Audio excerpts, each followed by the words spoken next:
Nigel Farage, come on, surely we can do better, John. No, mate, he's brilliant. He's a great leader. He really surprised me at just how good he is, James. All right, so in this call, you're going to hear the archetypal Nigel Farage and Brexit stan. This guy thinks Nigel Farage is the second coming of Jesus Christ, and Brexit was the best thing that ever happened to the UK. And this is in 2025. This is a recent call. If you want to see more calls like this, hit the like and subscribe button, and don't forget to hit the notification bell so you never miss a video. Now let's watch this together, and then I'll give you my thoughts at the end. A reform fit to form a government. 0345 60 60 973 is the number. John is in Wallington. Morning, John. Go ahead. Morning, James. Of course they are. Why? James, I think, why not? I mean, are Labour fit to form a government? Because if they are, why are they hemorrhaging votes to reform? Well, because it's a protest vote at the moment, isn't it? People are fed up of kind of the general state of this country. And look, I'm not going to necessarily defend Keir Starmer. He hasn't done a great job. But Nigel Farage, come on, surely we can do better, John. No, mate, he's brilliant. He's a great leader. He really surprised me at just how good he is, James. Did you know this could be all over by May? Do you know that? How could it be all over by May? Reform will do so well next year in the May's elections. They're going to take Wales. I mean, it's just going to be... They're going to be the only party in town. I'm only telling you that just to prepare you. No, look, I am prepared. I do think if I had to put money in it right now, Reform probably will win the next general election. Now, that fills me with fear, but fair enough, that probably is likely. What in your view, makes him such a good leader, John? Well, I was actually a Eurosceptic before I'd even heard of Nigel Farage. I campaigned for the referendum party. You're probably too young to remember that. No, Jimmy Goldsmith's referendum party, I just about remember, yeah. You know your stuff. Well, can you imagine what it was like? It was like a pipe dream. We couldn't get anyone to pay any attention to the fact we didn't want to be in the EU anymore. Nigel changed that. He did, but are we better off for being out of the EU? Is Brexit going well? Oh, you can't be serious. That EU was suffocating. Just taking all the peoples of Europe and putting them away like dross. John, immigration's gone up since we've left the EU. I know that, but not because of reform. That's because the Tories and Labour never wanted to leave. So how has Brexit worked out then, John? It's working out just fine. I love it. In what way? In every way. Well, give me one. Give me one way. Oh, I can choose my own government now. You could choose your own government before, John. No. We had these things called general elections every 4 or 5 years. We still do. Come on, this is a conversation, mate. Please hear me out. Of course, go ahead. Yeah, right. They stacked the deck. We had yellow Europhiles, red Europhiles, and blue Europhiles. We couldn't get any form of Euroscepticism to vote for until Nigel managed to get a referendum.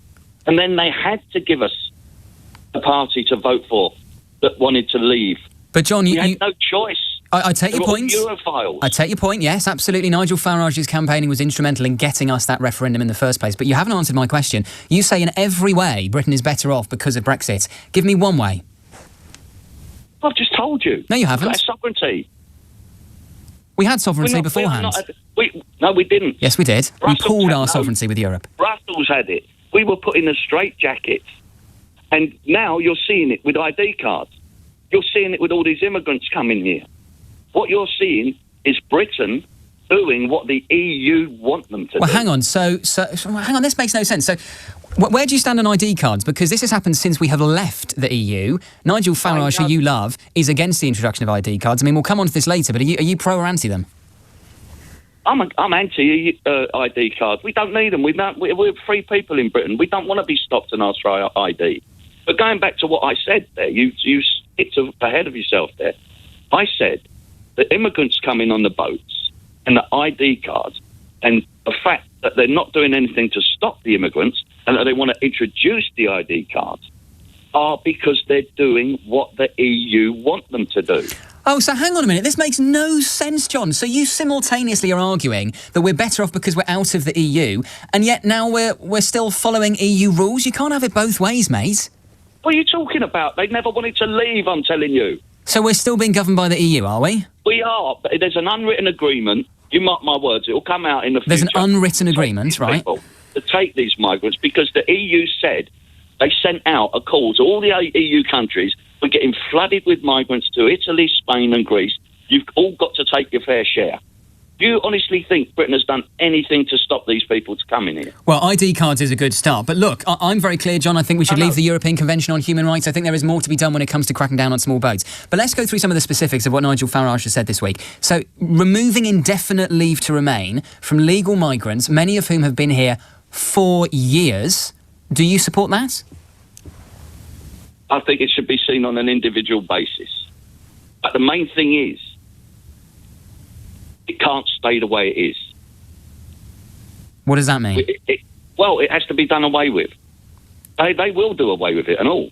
No one will get the leave to remain. There'll be a timeline put on it. At the moment, it could be, But they're talking about hundreds of thousands of people who are already here. There are people who have ILR who are married to British citizens, have lived here for 20 or 30 years, whose children are British citizens, who to all intents and purposes are British. This is their home. And Nigel Farage is saying go back to a home that doesn't exist. No. They will all be judged on an individual basis. The main thing is, James, now come on, be fair with this conversation, because there are a lot of people listening, right? It will be done on a case-by-case basis, but the main thing is, the core is that it won't apply in the future with a reform government. What about... We're going to stop all this immigration. What about some of his comments this week, John? I mean, for instance, refusing to say that paracetamol use in pregnancy does not cause autism. That's such a home run. That's such a basic. All Nigel Farage had to say when he was sitting in this very studio earlier this week is, of course Donald Trump was wrong. Of course there's nothing wrong with taking paracetamol during autism. Why couldn't he bring himself to say that? Oh, OK. It's not that clean cut. You know it is that clean cut, John. It is that clean cut. One second. Do you know that the company that make those what do they call it in America? Tylenol. Yeah. Do you know they recommend that pregnant women do not take it in America? I don't think that's quite what they've said. They've said they don't advise people one way or the other. But you didn't say that, though, did you? Because that's not relevant. The point is the scientific consensus is overwhelming that there is nothing wrong. And this isn't some academic discussion. Pregnant mothers undergoing severe pain, they're a serious risk to both the mother and the child if they don't get pain relief. I didn't hear Nigel say they're going to ban it here. Our chairman... He refused to condemn it. And what about the pregnant mothers who will be worried about now whether to get paracetamol or take it during their pregnancy because of what they've heard Nigel Farage say? No, they won't. Look, our chairman, David Ball, Dr. David Ball, he worked in the NHS. He said it's fine. Nigel said, I don't know. Come on, you're not being fair at all. But hang on, so what? Maybe David Ball should be leader, not Nigel Farage, because David Ball can do the basic mental... can work out that... David Ball's a doctor. Yeah, he's a doctor, but you don't have to be a doctor. I'm not a doctor, but I listen to the scientists when it comes to what medicines are safe or not. No, but you didn't mention the fact that in America they don't recommend pregnant women take it. So it's the Americans that have got the grievance about it. But there's an issue with Reform as well, because at Reform's conference earlier this month, you platformed an anti-vaxxer who said that the COVID jab had given the king cancer. Oh, look, I don't know about that, but I know a man... Oh, you don't know. Hang on 1 second. I know a man that ended up fighting for his life because of the COVID jab, and people on LBC were saying, you better take it or you're going to lose your job. And I used to call in saying, listen, you can't force people to take it. But you think it gave the king cancer? No, I don't. I don't know. I haven't got a clue. John, look... I'm not saying he did, but why are you trying to make out that I'm sort of behind some sort of... I'm just wondering how you can be comfortable supporting a man who is not prepared to shut down baseless conspiracy theories about autism and paracetamol, who is prepared to suggest that migrants are eating swans in royal parks, who wants to kick out people who've been here legally, having followed the rules, having paid a lot of money in tax, having paid for ILR. He wants to kick them out and remove them from their families and their workplaces. I want to understand how you can support such a man who also says he admires Vladimir Putin. I'll tell you quickly. You are chewing over a gnat and swallowing a camel. We need to get this country back to how it should be. And, having a war with Russia is not going to help that. So I'm for all kind of peace deals with Russia. I don't want someone that's being really aggressive towards them. So appease Vladimir Putin, be a COVID vaccine denier, promote fake theories about migrants eating swans, and it's all fine by you. Do you know there's stuff on the internet that shows people stealing ducks and swans and stuff? I don't know whether the hell it's true or not. You never know. This is it. But it does matter. If you're going to be Prime Minister, you do need to know of what you are talking. Nigel Farage cannot... You sound a bit like Nigel Farage, John, because he just comes on the radio and says, well, I don't know. Well, it might be true. It might be true, Nick. I don't know. It might be true. Well, I'm sorry. You should know. Stop peddling nonsense. All right, let's do a quick breakdown. It's trapped, but because he is a perfect archetype of the modern middle-aged right-wing voter whose identity is tied to not even a political movement, but an actual human being, Nigel Farage. Notice the pattern. Step 1, absolute, unshakable confidence based on nothing but feelings. He says Brexit is working in every way and he loves it. It's an emotional truth for him, not a factual one. Then, when challenged for facts, he defaults to a vague, pre-packaged slogan, sovereignty. We've heard it a million times. It's a word that feels powerful but means very little when he cannot connect it to a real-world improvement.